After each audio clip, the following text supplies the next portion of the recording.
ஓம் ஸ்ரீ குருப்யோ நமக. ஹரஹர சங்கர, ஜெய ஜெய சங்கர.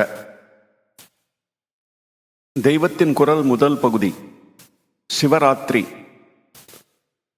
அநேகமாக எல்லா சிவாலயங்களிலும் கர்ப்ப கிரகத்தின் சுவரில் மேற்கு பாகத்தில் லிங்கோத்பவமூர்த்தியும் பிம்பம் இருக்கும். சில கோயில்களில் மட்டும் இந்த இடத்தில் மகாவிஷ்ணு இருக்கிறார். லிங்கோத்பவமூர்த்தி என்பது பரமேஸ்வரனுடைய 64 மூர்த்திகளுள் ஒன்று. விஷபாருடர், அர்த்தநாரீஸ்வரர், ஹரிஹரர், நடராஜர், காமாரி, பைரவர், தட்சிணாமூர்த்தி, சோமாஸ்கந்தர், பிக்ஷாடனர், ஊர்த்வ தாண்டவர், ஜலந்தராசுர சம்ஹாரர், காலசம்ஹாரர், இப்படி 64 மூர்த்திகள் பரமசிவனுக்கு உண்டு. அவைகளுக்குள் ஒன்று லிங்கோத்பவமூர்த்தி. அந்த மூர்த்தி தான் சிவாலயத்தில் உள்ள லிங்கத்துக்கு பின்புறம் காணப்படுவது. அதில் லிங்கத்துக்குள் ஒரு திவ்யமூர்த்தி இருக்கும். அதன் ஜட்டாமகுடம் லிங்க வட்டத்துக்குள் முடியாமலேயே இருக்கும். அதன் பாதமும் லிங்கத்தின் அடியில் முடிகிற வரைக்கும் தெரியாது. இந்த மூர்த்திக்கு கீழே ஒரு வராகமூர்த்தி இருக்கும். மேலே ஹம்சரூபத்தில் ஒரு மூர்த்தி இருக்கும். இந்த லிங்கோத்பவர் யார்?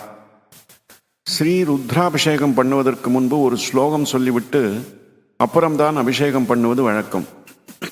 அந்த ஸ்லோகம்: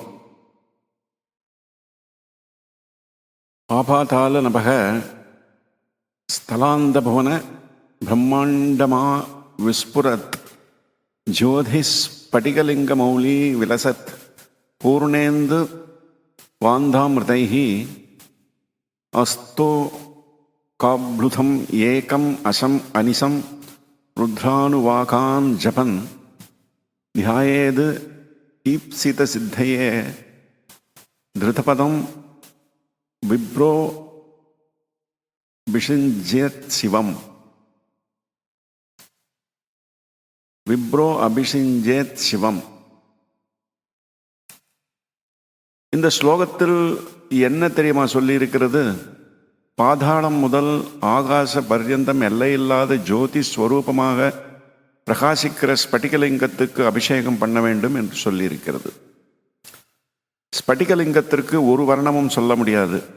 எந்த வஸ்துவை அதில் வைக்கிறோமோ அதனுடைய வர்ணத்தை அது பிரதிபலிக்கும். குணதோஷம் இல்லாதது அது.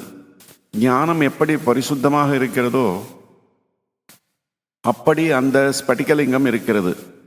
அதன் பின் பச்சை வில்வத்தை வைத்தால் லிங்கமே பச்சையாக தோன்றும். சிவப்பான அரளியை வைத்தால் சிவப்பாக தோன்றும். அது நிர்விகாரமானது. பரபிரம்மஸ்வரூபம் நிர்விகாரமாக இருந்தாலும் நம்முடைய மனோபாவத்தை எப்படி வைக்கிறோமோ அப்படி தோன்றும் என்பதற்கு திருஷ்டாந்தமாக இந்த ஸ்படிகலிங்கம் இருக்கிறது. அது எதையும் மறைக்காது. அதற்கு பின்னால் உள்ள வஸ்துக்களையும் அதன் வழியாக பார்க்கலாம்.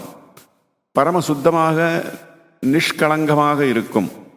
நிர்குணமான பரமாத்ம வஸ்துவுக்கு அது திருஷ்டாந்தம். நினைக்கிற ரூபமாக அது தெரியும். மேலே சொன்ன ஸ்லோகப்படி அதன் சிரசில் பூர்ணச்சந்திரன் இருக்கிறது. பூர்ணேந்து என்று ஸ்லோகத்தில் வருவது பூர்ண இந்து. இந்து என்றால் சந்திரன் என்றாலும் ஒன்றுதான். ஈஸ்வரன் ஜடையும் கங்கையும் கண், காது, மூக்கு, கை, கால் முதலிய அவயவங்களும் கொண்ட சகல ரூபத்தில் வருகிற போது அவர் 3ஆம் பிறையை வைத்துக்கொண்டு சந்திரமௌலியாக இருக்கிறார். ரூபமே இல்லாத பரமாத்மா நிஷ்கல தத்துவமாய் இருக்கிற போது அங்கே சந்திரன், கங்கை எதுவுமே இல்லை.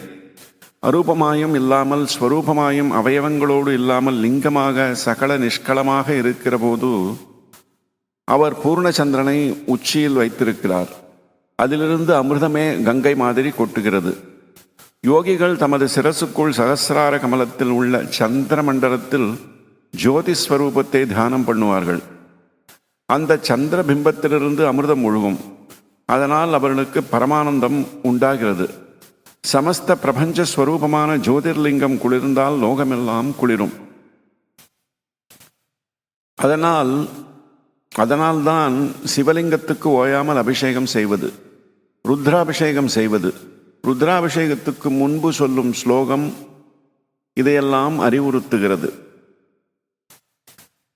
சகல பிரம்மாண்டமும் சிவலிங்கம்தான். ஸ்ரீருத்ரத்தில் இப்படியே சொல்லப்பட்டிருக்கிறது. சர்வ பதார்த்தங்களும் நல்லது கெட்டது எல்லாம் சிவஸ்வரூபம் என்று ஸ்ரீ ருத்ரம் சொல்கிறது. லிங்கம் ஏன் வட்ட வடிவமாயிருக்கிறது? வட்டமான ஸ்வரூபத்துக்குத்தான் அடிமுடி இல்லை, ஆதி இல்லை, அந்தமும் இல்லை. மற்றவர்களுக்கு உண்டு, முக்கோணத்துக்கு உண்டு, சதுரத்துக்கு உண்டு. ஆதி அந்தமில்லாத வஸ்து சிவம் என்பதை லிங்காகாரம் காட்டுகிறது. சரியான வட்டமாக இல்லாமல் லிங்கம் நீள்வட்டமாக எலிப்டிக்கல் ஷேப்பில் இருக்கிறது. பிரபஞ்சமே எலிப்டிக்காக தான் இருக்கிறது. நம் சூரிய மண்டலத்தை, சோலார் சிஸ்டத்தை எடுத்துக்கொண்டாலும் கிரகங்களின் அயனம் நீள்வட்டமாகத்தான் இருக்கிறது என்று நவீன விஞ்ஞானத்தில் சொல்வதும், பிரம்மாண்டமும் ஆவிஸ்புரத் என்று சாஸ்திரம் சொல்வதும் லிங்க ரூபத்துக்கு ஒற்றுமையாக இருக்கிறது.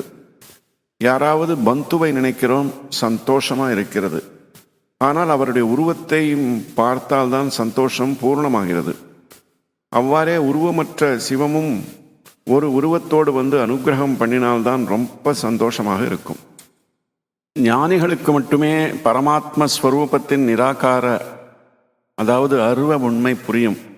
உருவத்தை பார்த்து பார்த்து ஆனந்தம் அனுபவிக்கிற நமக்கு உருவத்தோடு கண்டால்தான் ஆனந்தம் உண்டாகும்.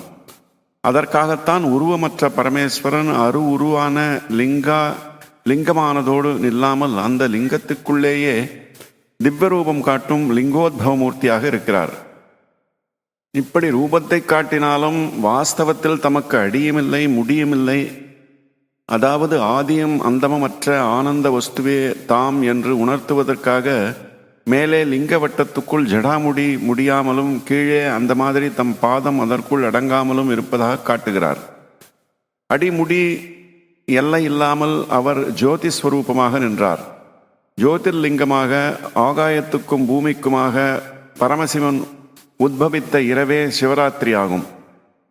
அப்படி ஜோதிஸ்வரூபமாக பரமேஸ்வரன் நின்றபொழுது விஷ்ணு அவரது பாதத்தை பார்க்க பாதாளத்துக்கு போனார்.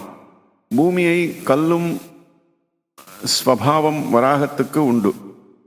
எனவே அந்த ரூபத்தை எடுத்துக்கொண்டார். பிரம்மா ஹம்சஸ்வரூபமானார். பட்சிக்கு பறப்பது ஸ்வபாவம். பட்சியாக பறந்து ஜோதிர்லிங்கத்தின் முடி தேடிப்போனார். 2 பேருக்கும் தேடிப்போனவே அகப்படவில்லை. ஹம்சம் வந்தது, நான் கண்டுவிட்டேன் என பொய் சொல்லியது. அதனால்தான் பிரம்மாவுக்கு பிரத்யேகமாக பூஜை இல்லாமல் போய்விட்டது. பரிவாரமாக மட்டும் வைத்து பூஜை செய்வதுண்டு. புராண ஐதிஹ்யத்தில் இப்படி இருக்கிறது. பிரம்மா ஹம்சரூபமாக போய் பார்த்தும் சிவபெருமானின் சிரஸ் அகப்படவில்லை என்றும், விஷ்ணு வராக ரூபமாக போயும் பாதம் அகப்படவில்லை என்றும் சொல்வதன் தாத்பரியம் என்னவென்றால், பரமாத்மர் ஆதி அந்தஹீனமான வஸ்து என்பதுதான். சிருஷ்டி பரிபாலனம் எல்லாவற்றையும் கடந்த வஸ்து அது என்பதுதான். இப்படி அடிமுடி தேடி பிரம்மாவையும் விஷ்ணுவையும் பெற முடியாதவரையே என் சாமர்த்தியத்தால் அறிய முடியும் என்கிற அகங்காரம் இல்லாமல் அன்போடு பக்தி செய்து உருகினால் வெகு சுலபத்தில் அவர் நமக்கு அகப்பட்டு விடுவார். அன்பினாலே மிக மிக விரைவில் திருப்தி பெற்று அனுகிரகிப்பவர் சிவபெருமான் என்பதாலேயே அவருக்கு ஆசுதோஷி என்று ஒரு பெயர் இருக்கிறது. அசுதோஷ் முகர்ஜி என்று ஒரு சீர்திருத்த முக்கியஸ்தரை சொல்வார்கள். ஆசுதோஷிதான் அசுதோஷ் என்றாயிற்று. ஆசு கவி என்றால் கேட்டவுடனேயே கவி பாடுகிறவர் அல்லவா? இப்படியே ஸ்மரித்த மாத்திரத்தில் சந்தோஷித்து அனுகிரகம் பண்ணுகிற வள்ளல்தான் ஆசுதோஷி. சகல பிரபஞ்சமும் அடங்கி இருக்கிற லிங்கஸ்வரூபமானது ஆபிர்பவித்த சிவராத்திரி மகா சதுர்தசி இரவில் அவரை அப்படியே ஸ்மரித்து அவருக்குள் நாம் அடங்கி இருக்க வேண்டும். அதைவிட ஆனந்தம் வேறு இல்லை. இத்துடன் சிவராத்திரி என்ற இந்த அத்தியாயம் நிறைவு பெறுகிறது. ஓம் சாந்தி சாந்தி சாந்தி.